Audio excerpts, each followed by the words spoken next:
Christophe Ferrari, président de Grenoble-Alpes Métropole. Un point sur la situation. Nous constatons depuis plusieurs mois une augmentation assez forte du chômage et notamment des jeunes. Ce taux de chômage, en tout cas cette progression, c'est plus de 7% aujourd'hui dans la région urbaine grenobloise, qui est assez finalement le chiffre le même que celui que nous constatons nationalement. Commande publique et enjeux de l'emploi.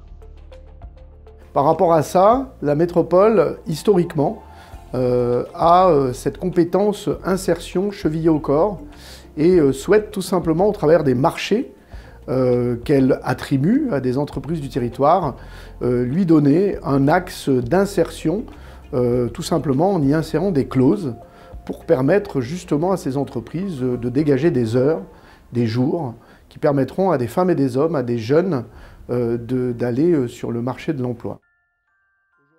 Les clauses d'emploi en 2021. Aujourd'hui, c'est quasiment 40 donneurs d'ordre, maîtres d'ouvrage avec qui nous travaillerions. C'est près de 400 marchés publics et c'est près de 250 000 heures qui sont donc attribuées à l'insertion. Et derrière ces heures d'insertion, ce sont des visages, ce sont des femmes, des hommes, ce sont des jeunes de nos quartiers politiques de la ville, mais aussi d'autres quartiers de l'agglomération grenobloise.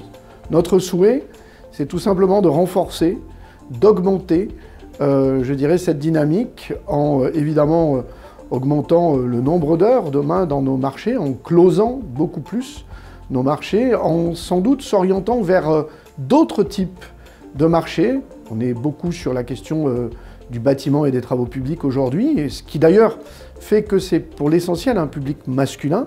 Donc comment nous allons aussi chercher des publics féminins par les clauses tout simplement qui sont les nôtres. Voilà l'enjeu. Pour nous, c'est un dispositif, ce sont des dispositifs qui nous permettent de mener des politiques qui nous sont chères, tout simplement l'insertion de femmes et d'hommes qui sont aujourd'hui souvent les plus éloignés de l'emploi. J'encourage les décideurs publics, dans le cadre de leur responsabilité sociale, tout simplement s'engager fortement dans notre démarche, à être moteurs et à être des acteurs justement de cette insertion des publics éloignés de l'emploi à nos côtés.